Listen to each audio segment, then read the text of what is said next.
MBA में हो सकती है बड़ी टूट, सबसे बड़ी पार्टी दे रही है संकेत। राहुल के बाद अब शरद पवार ने दिया उद्धव ठाकरे को बड़ा झटका। मोदी की शिक्षा के मामले में एमबीए में दिखाई दे रहा है बंटवारा।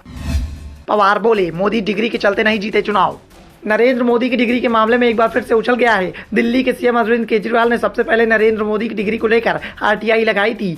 सूचना आयुक्त ने यूनिवर्सिटी से प्रधानमंत्री की डिग्री दिखाने को कहा था, लेकिन मामला कोर्ट चला गया और केजरीवाल पर जुर्माना लगा दिया गया। जुर्माना लगने के बाद से ही केजरीवाल इस मुद्दे को हाथ से जाने नहीं दे रहे हैं। वो लगातार पीएम मोदी की शिक्षा के मामले में सवाल कर रहे हैं। तो अब शिवसेना उद्धव बाला साहब ठाकरे के चीफ उद्धव ठाकरे ने भी सवाल खड़े कर दिए हैं। छत्रपति संभाजी में हुई एमबीए की रैली में उद्धव ठाकरे ने कहा कि एक और देश में पढ़े लिखे लोगों को अपनी डिग्री दिखाने पर नौकरी नहीं मिल रही है, तो दूसरी ओर पीएम मोदी की डिग्री मांगो तो मांगने वाले पर 25,000 रुपए का जुर्माना लग जाता है। अगर किसी कॉलेज में पढ़ा छात्र देश का प्रधानमंत्री बनता है तो उस कॉलेज को क्यों नहीं अपने छात्र पर गर्व होना चाहिए। इसके बाद संजय राउत ने भी पीएम मोदी की डिग्री को लेकर सवाल उठा दिए।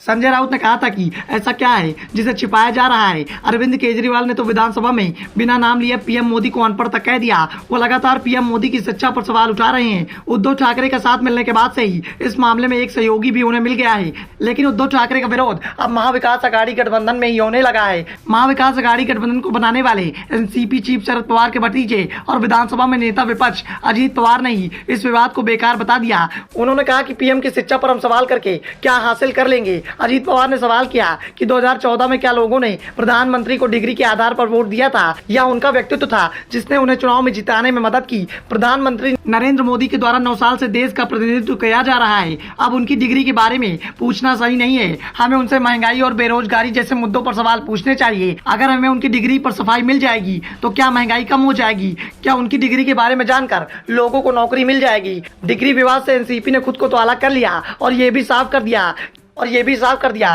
कि ये कोई मुद्दा नहीं है जिसे उछाला जा रहा है। अगर डिग्री का विवाद उठाया जाएगा तो विपक्ष को कुछ भी हासिल नहीं हो पाएगा। हाँ, मीडिया की सुर्खियों में जरूर आ जाएंगे, लेकिन इससे जो जरूरी मुद्दे हैं वो किनारे हो जाएंगे। अजीत पवार विधानसभा में विपक्ष के नेता हैं, ऐसे में उनके बयान का अभी तक किसी भी विपक्षी दल ने विरोध नहीं किया है। साफ है कि पीएम मोदी की शिक्षा के मुद्दे पर महाविकास अघाड़ी गठबंधन में ही एकजुटता दिखाई नहीं दे रही है। वैसे सिर्फ प्रधानमंत्री नरेंद्र मोदी की शिक्षा के मामले में ही एमबीए में फूट नहीं दिखाई दे रही है। इससे पहले भी वीर सावरकर के मामले को लेकर भी एमबीए की राय अलग अलग दिखाई दे रही थी। राहुल गांधी अभी तक सावरकर को अपने निशाने पर लिए हुए थे, जिसके चलते मालेगांव में हुई उद्धव ठाकरे की रैली में उन्होंने साफ कर दिया कि अगर राहुल गांधी ऐसे ही सावरकर का अपमान करते रहेंगे तो हमें गठबंधन को लेकर सोचना होगा। हम सावरकर का अपमान नहीं सहेंगे, हम गठबंधन तोड़ देंगे। इसके बाद शरद पवार का साथ भी उद्धव ठाकरे को मिल गया। पवार ने उस समय कांग्रेस की नीति को अपने निशाने पर ले लिया था। साथ ही ये भी कह दिया था कि सावरकर की जिंदगी का एक पहलू और भी था, कांग्रेस को उस पहलू को भी देखना चाहिए, किसी को ऐसे ही अपमानित नहीं करना चाहिए। साफ है कि शरद पवार कांग्रेस को निशाने पर ले रहे थे